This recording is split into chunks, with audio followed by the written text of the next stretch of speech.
Hi, my name is Reggie Watts, and you're watching and simultaneously listening to German Rhymes.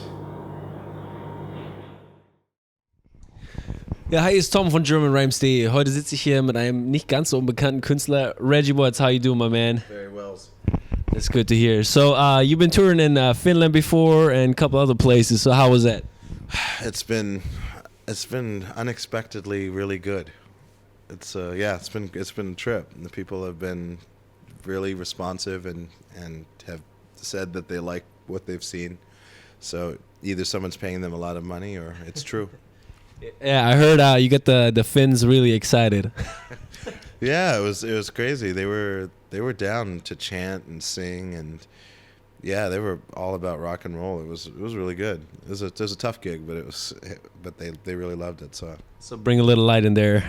not so bright country. Yeah, definitely not so bright and crazy cold country. I've never seen so much water out of a pipe just totally frozen solid. It was amazing. Yeah, never been there, but yeah, I'm not a fan of the cold.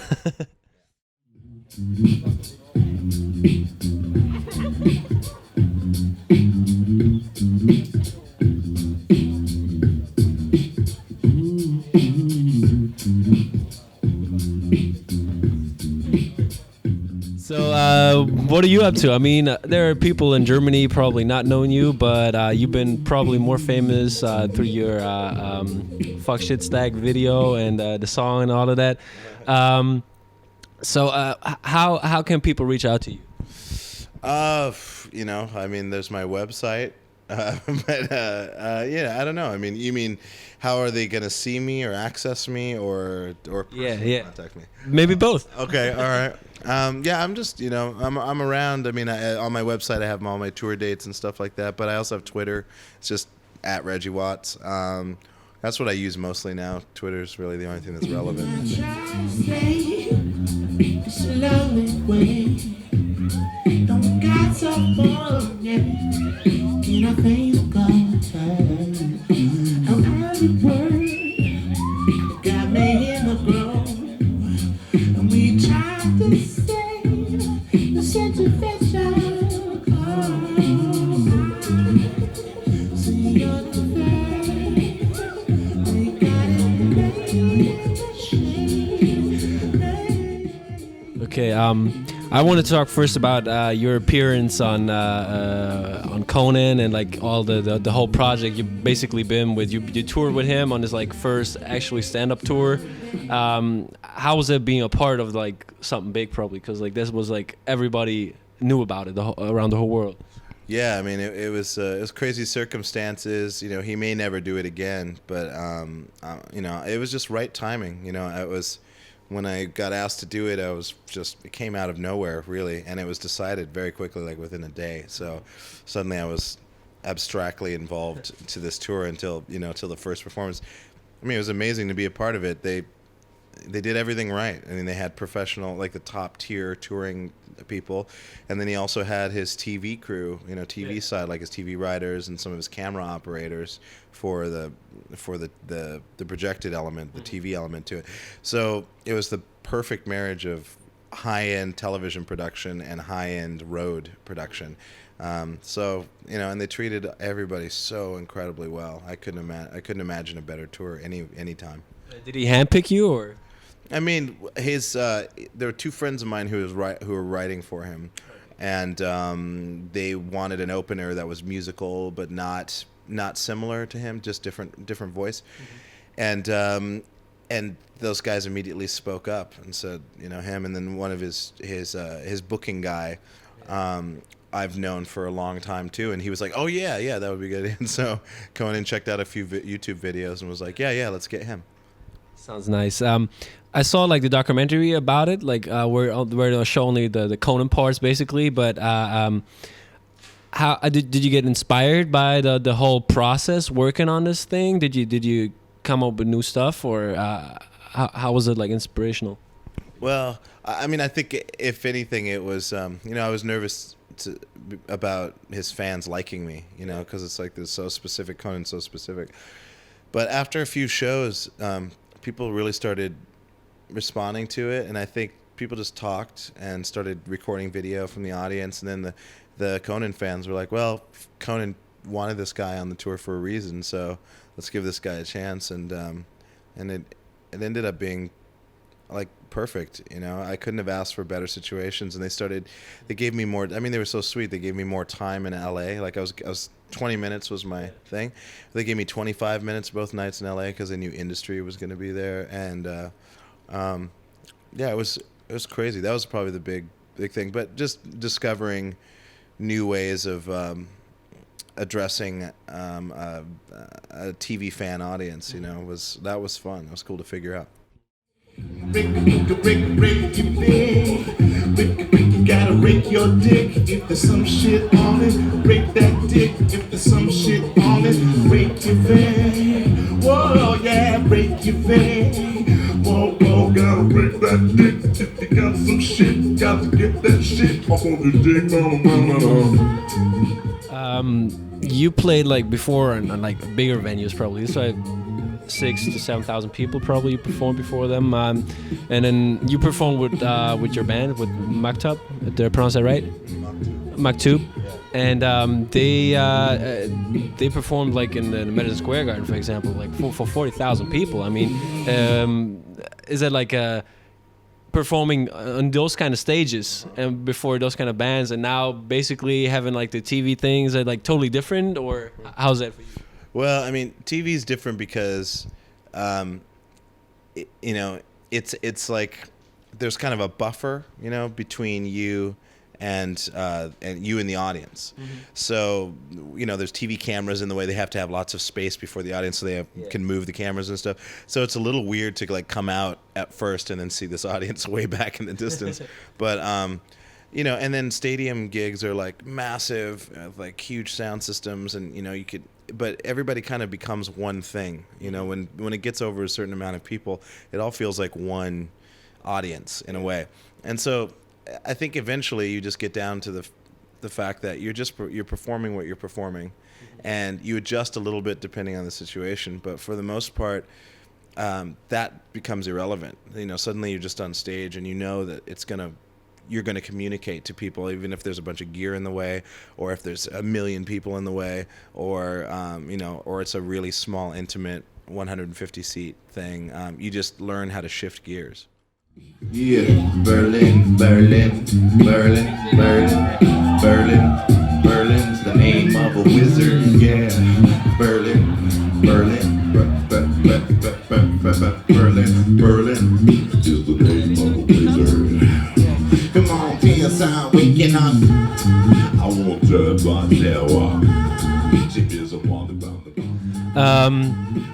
What are we gonna see tonight from you? I mean, for example, you introduce a lot of times when you're in Conan as a comedian, and you still do music on a stage, which you wouldn't expect. You do always the unexpected, or what's that about? I definitely try to stick to the unexpected. I think that's healthy. Yeah, man. I mean, it's I don't really plan for these things. I just know that the gig's in my schedule, and I show up, and I get excited about being, making it to the gig and everything, and then do sound check and hope that things will go well, and try not to eat a huge meal before I go on and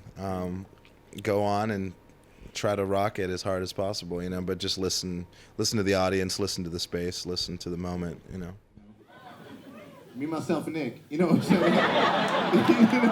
you know what I'm saying, right? You guys know. For the people out there who don't know your show or what you're doing, I mean, you perform with what's it called, a 6-layer or? Well, it's I have two looping pedals. One is like a kind of what I call a linear looper, which means it's one track, but you can add to it once you start looping. You can add tons of layers on top of it, but you can't take away. There's no controlling what you've put down. And then I have a 4-track looper, so I can put down 4 separate tracks, and then I can take tracks in or out. And each track I can either pan it to the right or the left. So so the combination, I have technically 5 tracks, 4 linked, 1 separate. It was written as a remix. Okay? So the original is a remix. And then we tried to reverse engineer what the original was. Right? So you guys have done that before. Okay? Then we built that, and then we did another remix. But we did like a kind of like a Trent Moeller-ish kind of remix, you know what I'm saying? Like just ish, like a Swedish kind of techno thing going on. We did that, and then we did a mashup with a song that was already fine the way it was. You know what I'm saying? Because that's what I love about mashups. You know what I mean? It's like Tears for Fears, Head Over Heels. You know, a song just wasn't quite good enough. Let's put Smells Like Teen Spirit over it. Now it's finally complete. You know what I'm saying? You know what I'm saying? I love taking shit that, you know what I'm saying? It's like, I love the way that Hollywood remixes stuff. So, how did you come up with the concept of doing this kind of show? Where did it start all?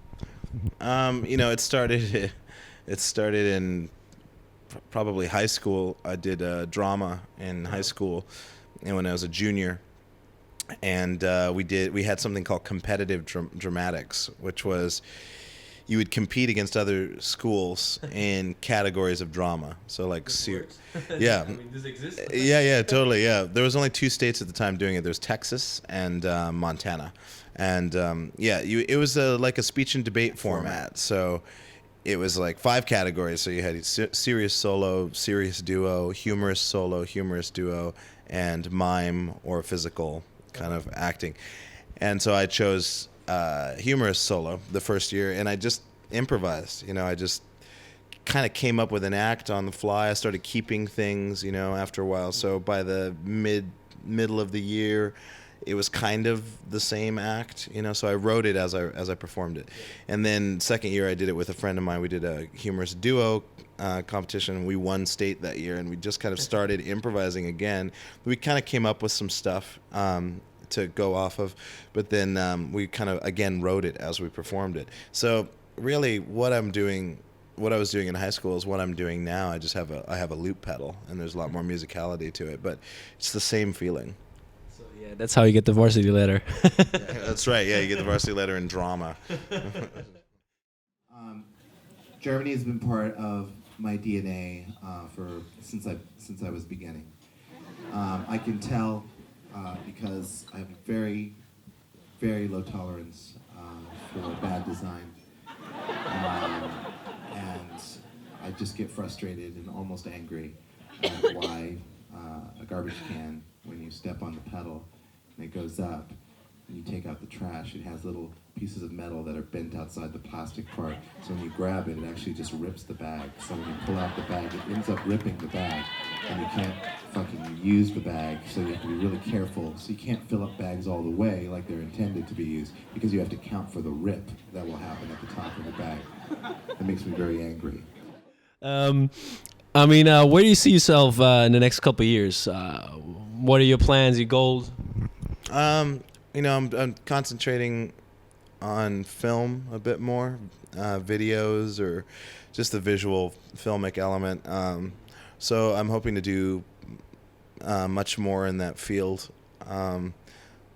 Yeah, I mean, that's kind of like that's the big thing. Also doing a music record at some point will be happening, because live, I feel like I've been doing live, and things seem to be going pretty well on the live front. So really what keeps me going and what keeps me excited is the prospect of doing more video. That sounds good.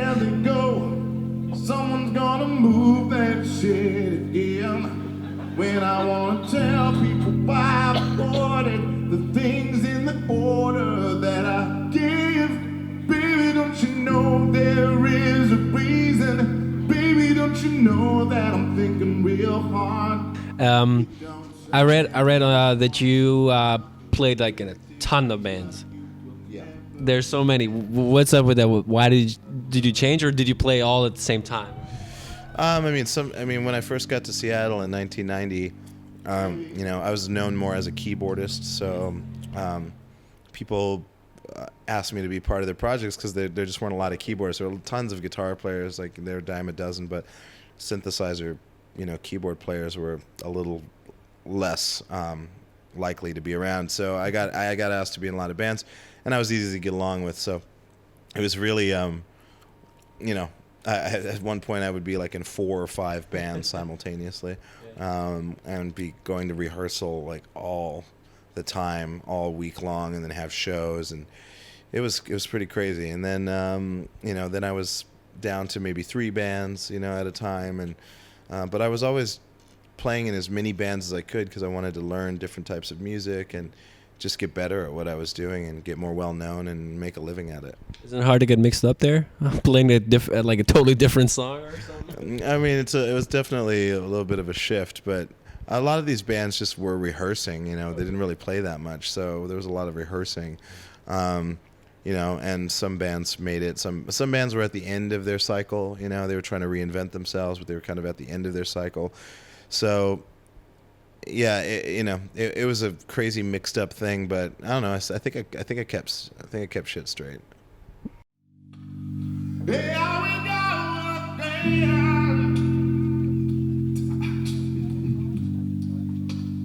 Here we go.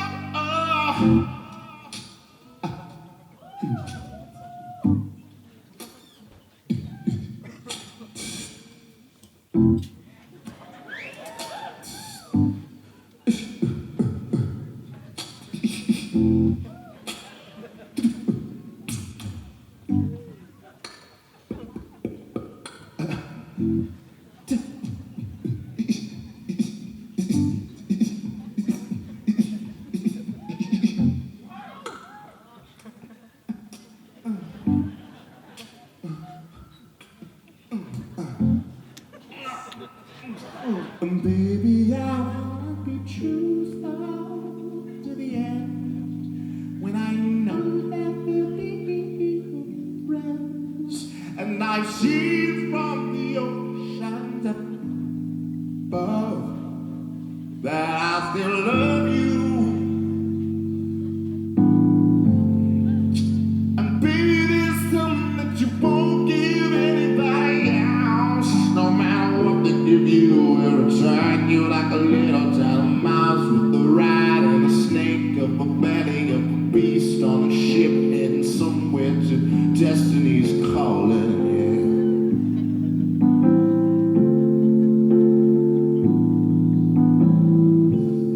If you put your hand right there, then I will put my hand right there. And if you make a move a little closer, then I will make a move just a little bit. If you tell me things that I know right, then I'll make it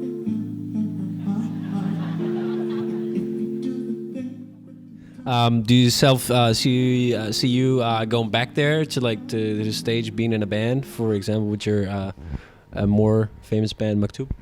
We made a record 4 years ago called 5, and we might get together and we might make an album again, but who knows? I have no plans. We have no plans, but I might do something. If I make a solo record again and maybe the music is really killing or something, I might find a band and play some gigs once in a while. But I definitely don't want to do I was in bands for 13 years, so and I toured all over the country and played all kinds of gigs everywhere, so I definitely don't want to go on the road doing that so much. But if the opportunity comes around to have some fun for a limited amount of time, I would definitely do it.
So, if the world ends this year, you got a joke on that?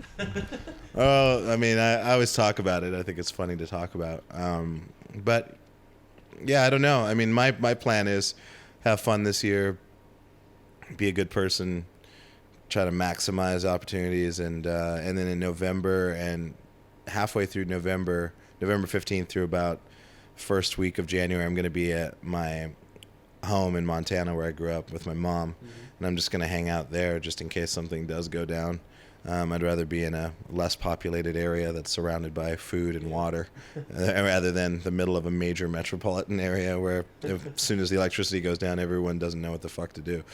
So, and it'll just be fun to be with my mom, and I'm going to have an open invitation for my friends to come visit me. So I think it's going to be a fun experiment. We'll see. So yeah, maybe if the electricity keeps running, you can have an online stream and everybody's going to watch. That'd be cool, man. I'd do that. That'd be good. That's a good idea. All right. Thanks, Reggie, for taking the time. All right, really enjoyed the talk. Peace out, guys. All righty. We done an interview. We done an interview. And nobody knows every taste something about the way you say it all away. Oh, I know who you be talking to, 'cause we got so many ways that I am there. But you got me and we got you, and everybody knows what to do. While you get you and they got them, but we never gonna see it, never gonna see it, never gonna see it, never gonna see it. I'm never gonna see it, never gonna see it, never gonna, never gonna see it. So anyways, but yeah, so I've been really glad. I've been really glad to get down here, and it's nice to be here finally. I'm only here for a night and shit like that, but y'all here, so it seems like it's cool to be here. You know what I'm saying? So I want to definitely come back already.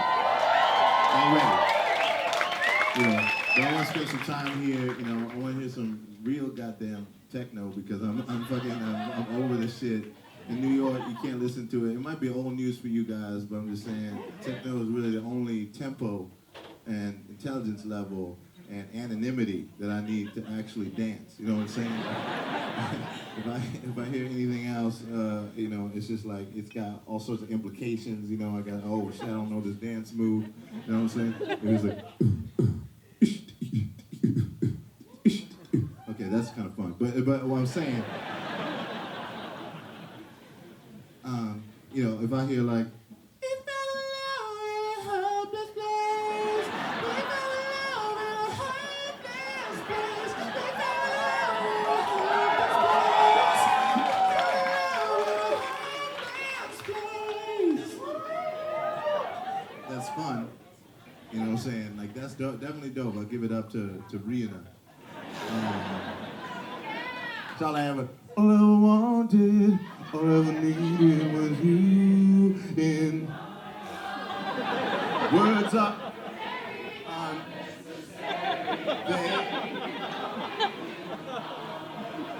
yeah.